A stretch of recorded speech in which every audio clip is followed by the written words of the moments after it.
Hello and welcome to Walk the Talk, a series of conversation with leaders who actually walk their talk.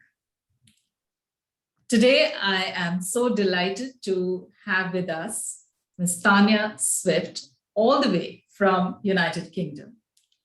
Welcome to the show, Tania. Thank you for having me. This is a pleasure. Thank you, Tania. Tania is the founder of Be Inspired, a health and well-being organization which focuses on early years through movement and play. Tania has trained more than 2,000 teachers across the United Kingdom and internationally. She has worked with children, families, early year practitioners, and she has a wide experience of sharing her resources and developing programs. She is an advisor, health education advisor at Birmingham Health Education Service. And she is, okay, and she's also a consultant at Cambridge Education International, where she helps in developing programs and curriculum for early years. And she is an author of Learning Through Movement and Active Play.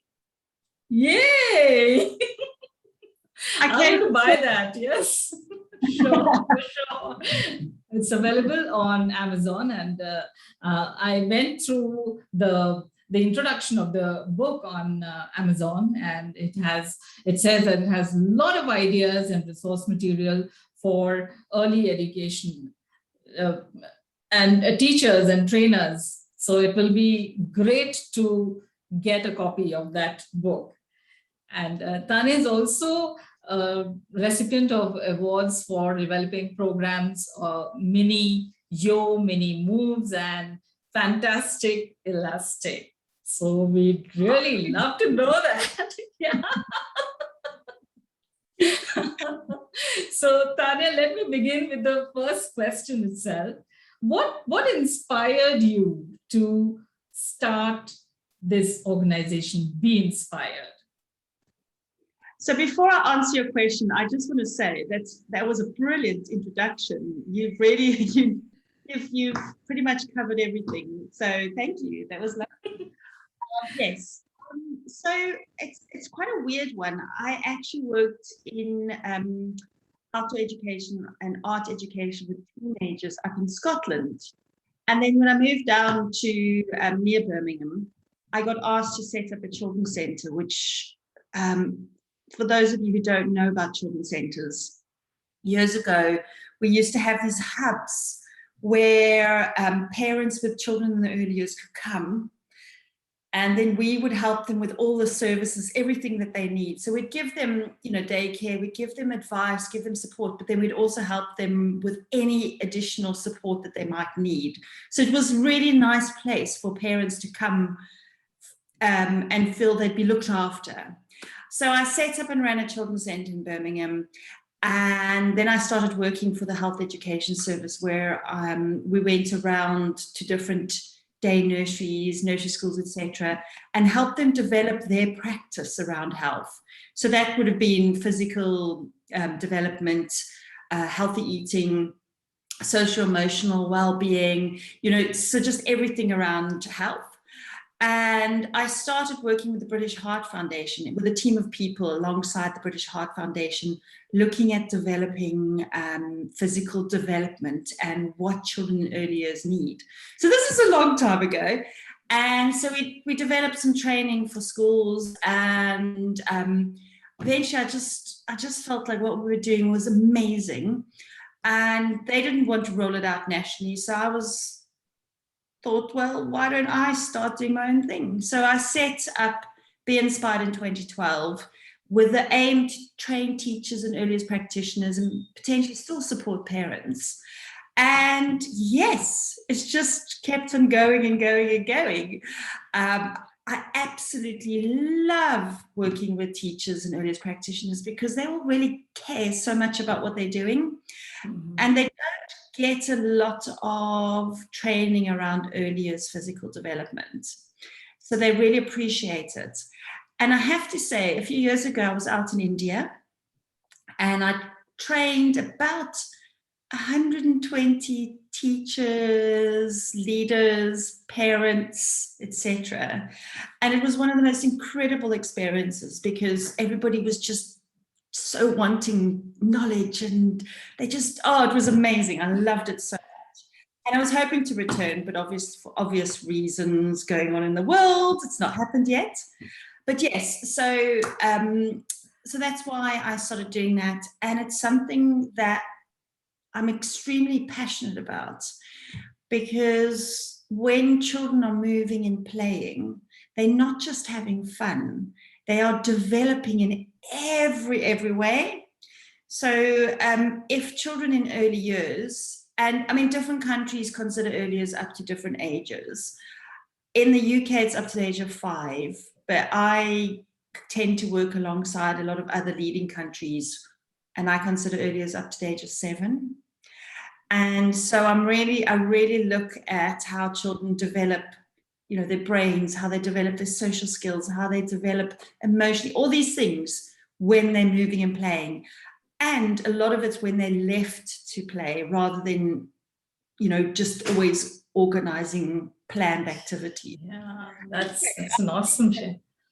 Yeah, in the UK has actually been amended from this month, because we're starting a new academic year. Starts in September. So from September 2021, our curriculum has become more play-based, our earliest curriculum. So everything I've been talking about for years, it's like, yes. So yeah, as I can talk a lot about, I get quite excited about it all. That's a wonderful share, Tania. Thank you for that story of yours. That's so inspiring. And I would just want to ask you one thing is that, you know, most of the time what happens is when we want parents to come in, they have their own life, they have their professional life, they have their personal life. So how effective it has been including parents, and how easy it has been for you to involve them and engage the parents in the activities that you do? Wow, that's a very, very good question. And it's a challenge for educators. How do we get parents involved? And generally over the years, I've found teachers and nursery nurses, etc., try to get parents to come in to do activities. But like you say, parents are busy, parents have got a lot going on. So I always suggest doing, sending home ideas, sending home little pieces of information. One of the big things is to get parents to understand that physical activity in early years aids cognitive development.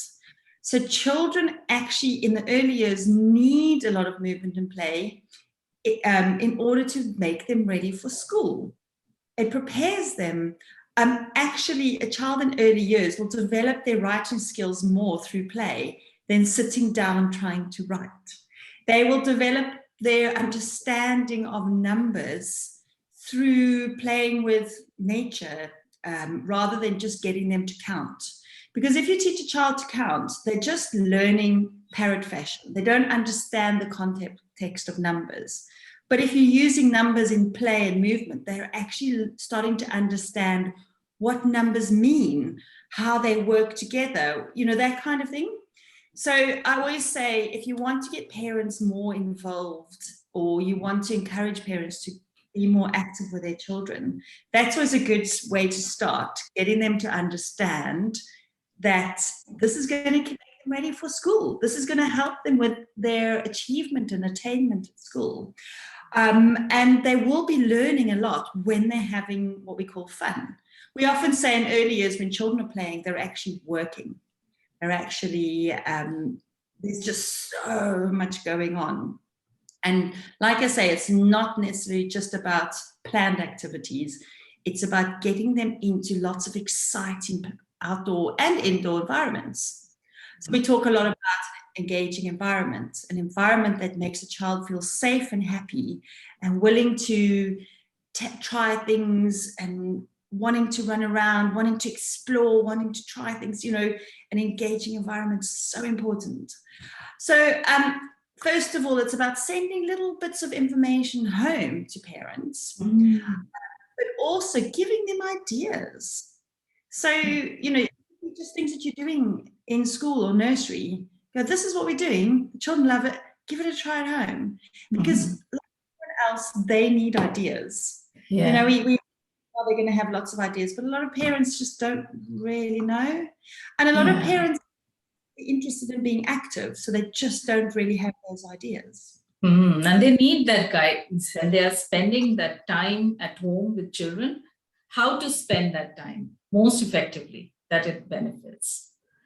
Yes. And I think if they do that at home, and the same thing, if it is done in your organization as well, it is, I think it will be a double bonanza for the kids. And one thing that I'm really big on talking to parents, particularly parents, about is just because we're grown-ups doesn't mean to say we can't play. Actually, it's really important as adults to find something that we love so that we can, it'll just feed our souls. It'll make us happy, because as adults, we all know being an adult can be really hard. So if we find something that we enjoy, but if we can find something that we can enjoy with our children, then everyone's a winner. So a lot of parents go, oh, I need to take my child to the park and then I'll stand there being bored while they play and have fun, and it's boring, so go find time. Whereas, you know, if you like to ride a bicycle or go for long walks, you know, find that thing that you can enjoy together, because then everybody wins. Absolutely, absolutely. Tania, do you have any personal story, like, you know, when you are working with parents, with children, all of them benefit, but there is always that section, maybe one parent or two parent whose child is really touched, or the parent is really touched with what you do, and they have benefited in a huge way, or they come up with certain, you know, certain comments or gratitude that they have not come across certain things which you are doing with them. So is there anything that you remember? Well, I think they're more small things, but actually quite big things. I think one moment that I'll always remember, it was when I used to work in Birmingham for the Health Education Service. And I used to go into day nurseries and run particular parent and child workshops to help them figure out how they can be more active with their children and that kind of thing. Anyway, and it just so happened that this one workshop, there was miscommunication and no one turned up. But there was a parent and a little child, a toddler, that just happened to be at the place. And so she basically, I just was like, well, if you want to spend a bit of time together, I can give you advice, blah, blah, blah. And so she started to tell me, and you could see she was tired. This lady was amazing, but so tired. And she told me that she was a single mother. She was working full time, but she was also studying for a degree because she was trying to improve her life. And you can imagine having a toddler and working full time and studying for a degree. It was just, and she said, and she just feels guilty all the time because her child wants to be with her, but she gets home from work, has to cook, has to clean, and then bath a child, put a child to bed, and then go study, etc., etc. And it was just one of those things where I was, you know, when you just go, this has got to be, there's got to be a simple answer. So I said to her, when you get home, are you able to just stop for 10 or 15 minutes and do something with the child? And she looked at me, and because she was so overwhelmed, she couldn't really take a step back and find an answer. And she suddenly went, oh, yes. And the idea was that would give her 10 or 15 minutes to just relax, be with a child, and it would give a child 10 or 15 minutes of like absolute quality time, which would then mean, you know, everybody's happy. Her child will remember the quality time. So it's not necessarily always about quantity. Yes. And hopefully reduce the guilt. Hopefully it actually give her time to just stop and relax. And yeah, so she did say that was quite life-changing for her. So it wasn't because I was all knowledgeable and what have you. It just was, we just had that time together where she was overwhelmed, I wasn't, and I could just help her come up with a simple answer. Yeah. I mean, all parents know you spend your life feeling. Yeah. And I think all educators and early year practitioners need that conversation time with the parent, saying that, you know, relax, there is time, we can take out. Amazing. Yeah. Thank you, Tania. Yeah. And that's what a lot of parents need, you know. Yeah. And Tania, most of the time, like, I have been brought up with the thing that, you know, now it's study time, so stay still. And here you come and you say that move, it's learning time. So how does that happen? Most of the adults of today, they are used to, you know, even telling their children, be still, stay still, it's study time now. And you are telling over here that move, it's study time, it's learning time. So how do you do that? Yeah, I mean, it's a very strange one, because actually, if you think back to the past, children played. It was natural. It was natural for young children to just play. And for some reason, somewhere along the line, people have decided young children should sit and study. You know what I mean? And actually, you know, a lot of the activity ideas, a lot of the ideas that I give teachers and early years practitioners and parents aren't necessarily new. They're old ideas that people have forgotten about, but they're really effective ideas because they actually work.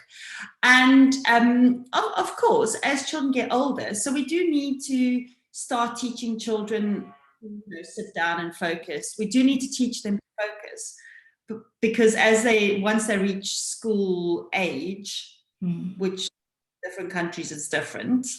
I always think it's kind of 7 and over. But as they reach school age, they do need to focus more. So we teach them how to focus, but we teach them how to focus through planned activities. So they're moving, but they're still learning to focus. And of course, we get them to do writing in the sand.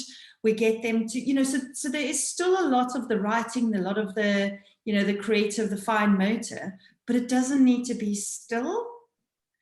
And I mean, I don't know what it's like with early years practitioners and teachers in India, but in the UK, most reception teachers, so those are children who are like 5 and 6, most teachers who work with 5-year-olds are very frustrated because they're told to sit children down, and they know that it's not natural for those children, and it's not going to be good for those children. So yeah, it's not a revolutionary idea. It's just actually somewhere along the line we've gone, oh, children must sit down and study. Now we need to come back to how it actually naturally should be. And it's hard. We've got to get lines. It's hard. When I was going through your website, there was this program, I to Move, that is inspired to move. And how effective is it if you take that online for kids? Because most of the parents right now, they are in a soup, especially early years. They're saying that online is not, you know, benefiting them. Children are just running around here and there. It's very difficult for them to sit in front of the screen all the time. So does that, I mean, affect I2M? Or how does it be? Well, I mean, Inspired to Move program is more the training platform. So it's more training courses for teachers and parents. I have many movers, which is lots of activity ideas. Now, talking about computers, that's a big conversation. there's been lots of discussions about, is it good, is it bad, etc., etc. Now, it really is about how we use it. Firstly, there's been quite a lot of research, and actually young children using computers isn't necessarily a bad thing, but it's how much they use it. So like anything else, if children want to watch the telly, or sit down and play a computer game, yes, it's fine, but make sure that it's broken up with lots of time where they're going to go and be active. Because first of all, they need a lot of time to be active. So in the UK and a lot of other countries, it's agreed that children in early years should have a minimum of 180 minutes physical activity a day. So that's a minimum of 2 hours in moderate activity. That's where they're like moving and pottering and what have you. And then a minimum of an hour's high impact physical activity spread out throughout the day. That's where they get their heart rate up, where they get out of breath a bit.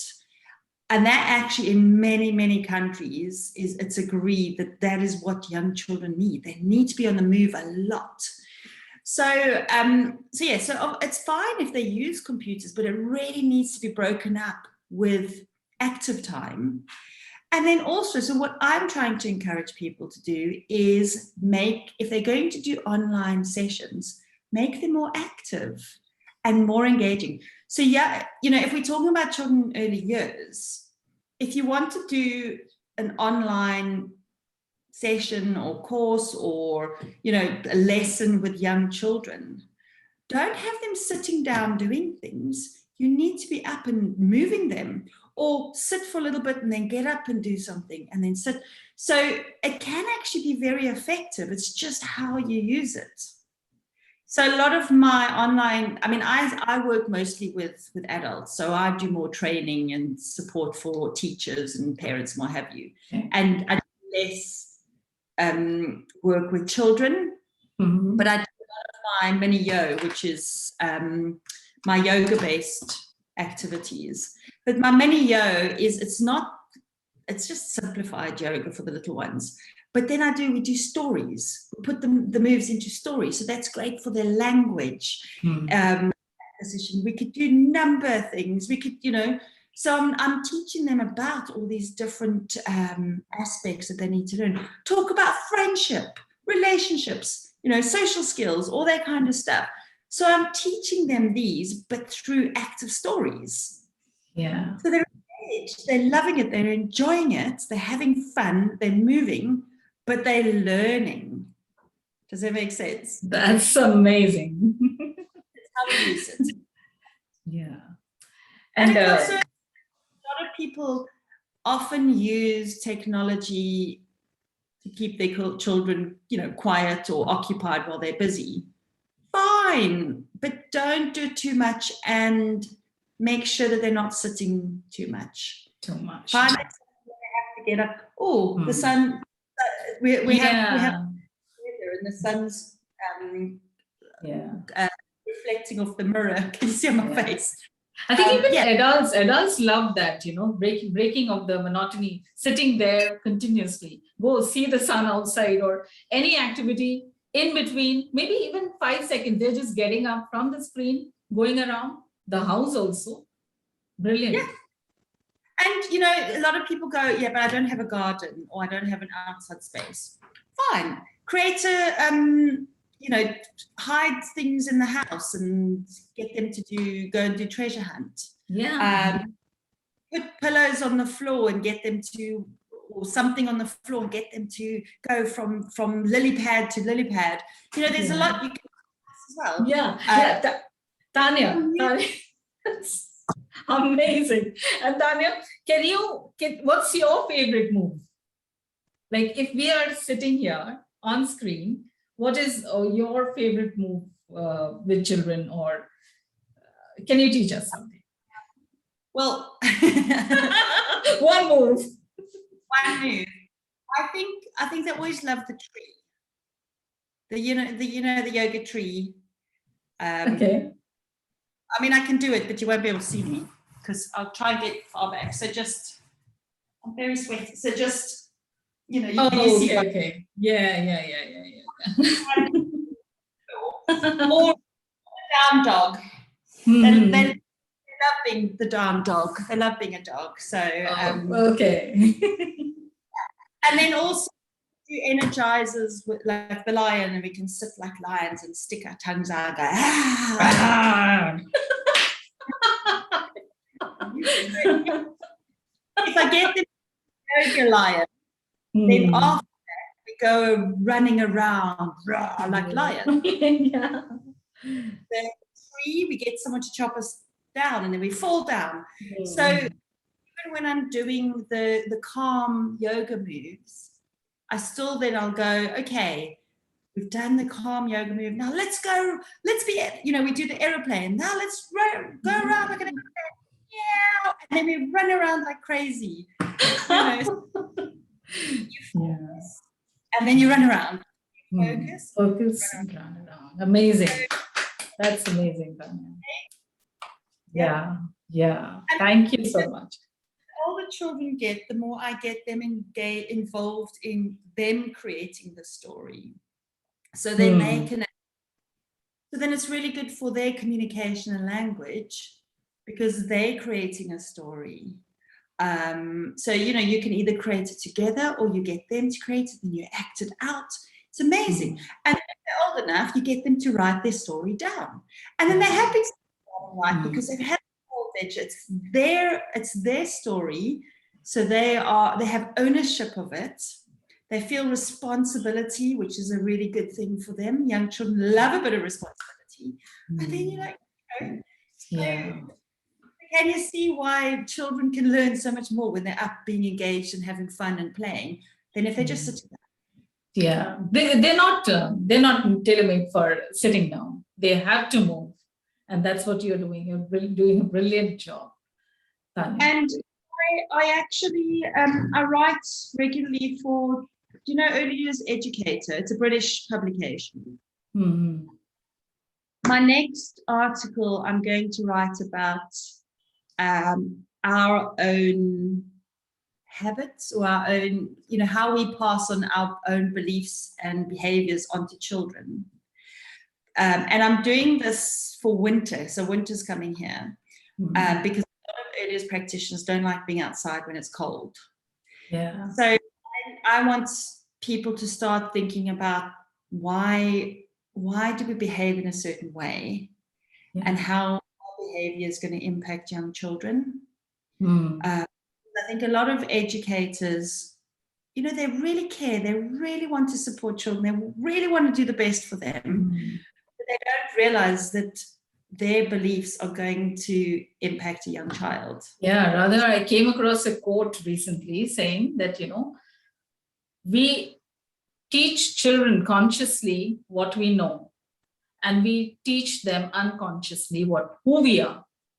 So our habits, we don't have to teach them. They just observe and they learn. And we are out of the blue. We think that how come they are behaving like this? Whereas it's coming from us only. Yep.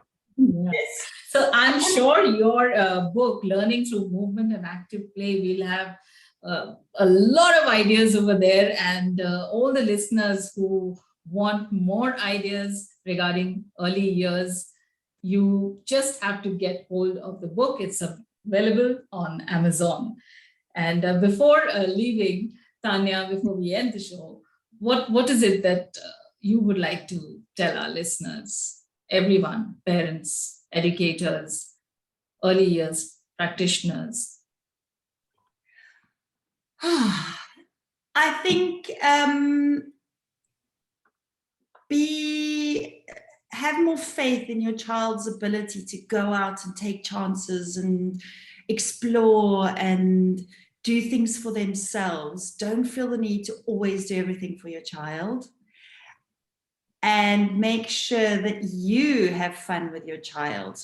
Because as you go back to the point you said, children will learn from who we are. So find those things that you love, do those fun things with your children, and then everybody wins. So I don't know, that's not sort of a one thing, but it's, because I hadn't mentioned the whole risk taking and that will have you. But if children, if you're out having fun with your children, trust that your child can probably do more than you think. Yeah. Amazing. Rather than try to take it. Yeah. Have fun. Enjoy yourself. Yeah, that's the way I like it. And rather, my ending quote is also by George Bernard Shaw, who says, I really love this quote. And I said, Tania is on the show. I have to bring this, that, we don't stop playing because we grow old. We grow old the day we stop playing. How amazing is that? I'm going to nick that from you. Yes. Please. So thank you, Tania, for being on the show, Walk the Talk. And thank you to all the listeners, the viewers over here. And I will be back soon with more leaders who walk their talk. So bye-bye from here. Bye-bye, Tania. Thank you.